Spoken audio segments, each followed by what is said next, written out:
कुरैश के तमाम बड़े सरदार एक गिरोह की सूरत में नबी पाक के पास आए और अपनी शर्त रखते हुए कहा कि ऐ मोहम्मद, अगर आप वाकई अल्लाह के रसूल हैं और आपका दावा सच्चा है तो इस आसमान पर चमकते हुए चांद के 2 टुकड़े करके दिखाओ।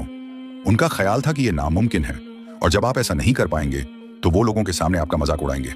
नबी करीम सल्लल्लाहु अलैहि वसल्लम ने उनसे पूछा कि अगर मैं ऐसा कर दूं तो क्या तुम सब अल्लाह पर ईमान ले आओगे और मेरी नबुव्वत को तस्लीम करोगे? उन सब ने एक जबान होकर वादा किया कि हाँ, अगर ऐसा हुआ तो हम यकीनन ईमान ले आएंगे। ये लम्हा तारीख का सबसे अहम मोड़ था। रात का वक्त था, मिना का मैदान लोगों से भरा हुआ था और सबकी नजरें आसमान के उस हसीन चांद पर टिकी हुई थी।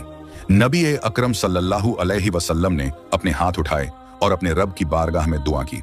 वो लम्हा कायनात के लिए सबसे हैरत अंगेज होने वाला था।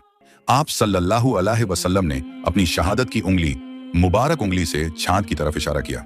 जैसे ही आपकी उंगली का इशारा हुआ, कुदरत का एक ऐसा अजीम मंजर जाहिर हुआ कि देखने वालों की रूहें कांप गईं।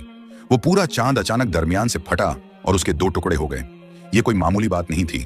चांद का एक हिस्सा कोहे अबू कुबैस की तरफ चला गया और दूसरा हिस्सा दूसरी सिमट दिशा में मुंतकिल हो गया। मक्का के लोगों ने अपनी आंखों से देखा कि उन दोनों टुकड़ों के बीच में कोहे हिरा पहाड़ साफ नजर आ रहा था।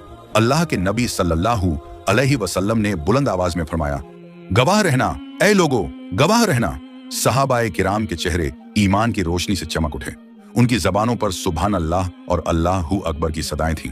लेकिन दूसरी तरफ अबू जहल और उसके साथियों के चेहरे फक पड़ गए। जिस मौजे को उन्होंने नामुमकिन समझा था वो उनकी नजरों के सामने वजूद में आ चुका था कि अबू जहल ने फौरन चिल्लाकर कहा कि ये तो बस मोहम्मद का जादू है जिसने हमारी आंखों को बांध दिया है। उसने इसे मौजा मानने के बजाय सिहर मुस्तमिर यानी एक मुस्तकिल जादू करार देने की कोशिश की। ये जिद की इंतहा थी कि हक सामने आ जाने के बावजूद वो उसे झुठलाने के बहाने ढूंढ रहे थे।